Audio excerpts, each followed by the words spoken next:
मित्रांनो, व्हिडिओ थोडाही स्किप करू नका. आजचा व्हिडिओ जो आहे हा पूर्ण माहितीचा मी बनवलेला आहे आणि तुमच्या पण कामाचा व्हिडिओ आहे. शेवट तुम्हाला पाहायला भेटेल किंवा मी सांगाल आता शेवट की आपल्या पेरणी यंत्राला किती खर्च झाला आणि ह्या व्यवसायामध्ये आपल्याला किती इन्कम आहे काय ती सर्व तुम्हाला माहिती मी देईल या व्हिडिओमध्ये. तर व्हिडिओ स्किप करू नका, पूर्ण व्हिडिओ बघा, म्हणजे तुम्हाला पूर्ण माहिती भेटेल. नमस्कार मित्रांनो, स्वागत आहे पुन्हा एकदा आपल्या एक नवीन व्हिडिओमध्ये. मला एक ट्रॅक्टर दाखवतो. आज हॉटेलवर उभा होता, कोणतरी कस्टमरचा असेल, काल लावून गेले ते. आता सकाळी मी पाहिला तर तुम्हाला या ट्रॅक्टरबद्दल थोडीशी माहिती देतो. हा ट्रॅक्टर कशासाठी माहिती आहे का? ऊसाची खंदी करण्यासाठी आहे. एकदम छोटासा आहे, अंतर खूप कमी आहे याचं, साधारणतः 2-2.5 फुटापर्यंत अंतर असेल या ट्रॅक्टरचं. ही जी रोटरी आहे, या रोटरीमुळे पूर्ण माती मोकळी होते आणि पाठीमागं हा सारं यंत्र यायला, त्याच्यामुळे पूर्ण खोडाला माती लागते ऊसाची. आणि काय होतं, ऊसाची मोडतोड होत नाही. एकदम छोटंसं मशीन आहे, एकदम भारी.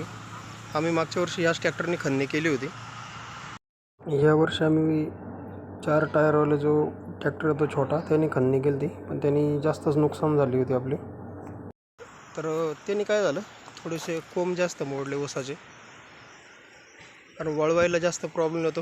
तो 4x4 आहे, त्याच्यामुळं जास्त जागा लागते त्याला वळवायला. आणि बहुतेक वेळेस काय होतं, बांधाला जागा कमी राहते वळवण्यासाठी, तर मोडतोड त्यांनी जास्त झाली.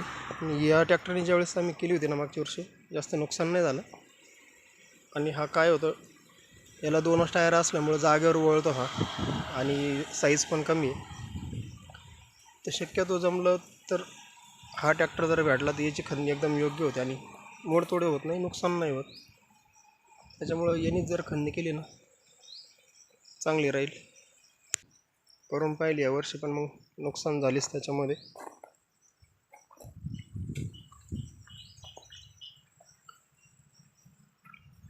पुढच्या वर्षी ह्याच ट्रॅक्टरने खंदी करणार आहे आपण.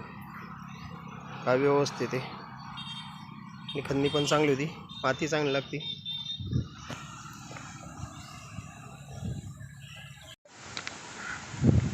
आपली पेरणी यंत्राची पेटी रिपेअर होऊन आली. ही बाकी अशी रिपेअर झाली. हे पूर्ण बनवलं आपण, हे सगळं बेसमधला बनवलेलं आहे. उघडून पाहू.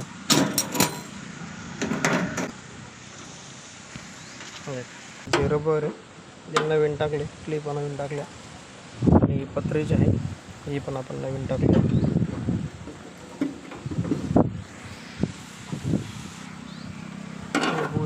बुश बदलले, ते बुश बदलले. ती एकदम आपली नवी कोरी झाली. फिटिंग करायची आहे, फिटिंग नाही केली. आता याचा खर्च किती झाला हे तुम्हाला मी सांगतो. 2,500 रुपये पेटी बनवायला घेतली. खालचा जो बेस आहे, वेल्डिंग आणि ती पत्रे सगळे कान बनवायला 2,500 रुपये गेले. आणि सामानाला आपल्याला आहे ना 750 रुपये लागले. म्हणजे साधारण 2.5 750 3250 रुपये आपल्याला त्याचा खर्च आला. आणि नव्या पट्ट्या टाकल्या, नव्या पट्ट्यांचे 600, म्हणजे 3850 रुपये आपल्याला खर्च झाला सगळा. आणि नवीन पेटीची जी किंमत आहे, मला अगोदर माहिती नव्हतं पेटीची किंमत किती आहे. तर नवीन पेटीची किंमत आहे 4200 रुपये, फक्त पेटी, बाकी काही येणार नाही त्याच्यामध्ये. पण मग ती पेटी मला परवडली असती घ्यायला, हिला 3800 खर्च करण्यापेक्षा, कारण हिला आपण खर्च केला आहे पण प्रॉपर असं काम होत नाही जे ओरिजिनल पेटीचं राहतं. आता फिटिंग करून घेऊ, आणि फिटिंग झाल्यानंतर आहे ना याला पाईप बसून धान्य व्यवस्थित पडतंय का नाही पाहावं लागणार आहे.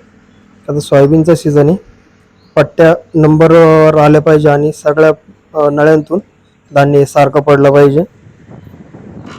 त्याच्यामुळं आता काय करूया, पेटी पूर्ण फिटिंग करून पाईप बसून त्याच्यातून सोयाबीन टाकून पाहू, चेक करून व्यवस्थित धान्य पडतंय का नाही. त्यानंतर मग देऊया आपण शेतकऱ्यांना, पेरणीसाठी तयार होईल मग ते. आता तुम्हाला मी दाखवतो की आता 6 दिवसामध्ये आपल्याला किती पैसे भेटले. अजून तर सीझन चालू आहे, सीझन अजून संपलेलं नाही, आता जे सुरुवात झाली. पुढं तुम्हाला दाखवतो मी. तर मित्रांनो, ही आपली वही आहे, ही सगळी नांगरांची वही आहे. जे आपले नांगर भाडोत्री जातं त्याचे सगळे नाव लिहिलेलं राहतं. इकडं शेतकऱ्याचं नाव राहतं, कोण शेतकरी असेल ट्रॅक्टर घेऊन जाणार आहे त्यांचं नाव, ते कोणतं यंत्र नेत आहे त्यासाठी इथं यंत्राचं नाव आहे, टायमिंग आहे, सामाळ कॅदलाचं टायमिंग आहे, आणि त्यांचे जे झाले भाडं ते पैसे आणि तारीख, किती तारखेला नेलं तर ते असं आपण सगळं हे बनवलेलं आहे वहीमध्ये. आपलं सीझन चालू झालेलं आहे 31/5/2025 पासून. आता आज तारीख आहे साधारण 10 तारीख आहे आज, तर म्हणजे 15-16 दिवस झाले. 16 दिवसामध्ये आपल्याला भेटलेले आहेत 8,500 रुपये. आपला धंदा झालेला आहे 16 दिवसांमध्ये. तर हा धंदा कोणता झाला आहे, पेरणे अजून झालेला नाही आहे.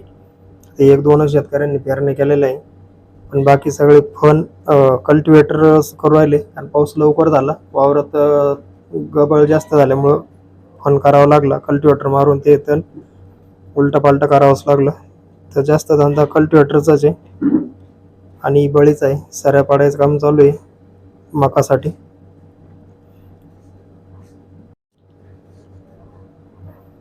आणि अजून पाऊस झाला नाही. पाऊस 7 तारखेनंतर सांगितला होता, पण काही पाऊस पडला नाही, त्याच्यामुळे पेरण्या बाकी आहे. पेरणीचं सीझन साधारणतः महिनाभरच चालतो. तर या 1 महिना 1.5 महिन्यामध्ये आपल्याला किती इन्कम होतं मी तुम्हाला पुढच्या व्हिडिओमध्ये दाखवेल, ज्यावेळेस सीझन संपन्न आपला हा पेरणीचा. मग आपल्याला चांगले पैसे भेटत आहे या व्यवसायामध्ये. तर पाहूया आता पुढच्या महिन्यामध्ये आपल्याला किती इन्कम होतो. आता हा 15-16 दिवसाचा इन्कम आहे आपला. चला मग भेटूया अशाच एक नवीन व्हिडिओमध्ये.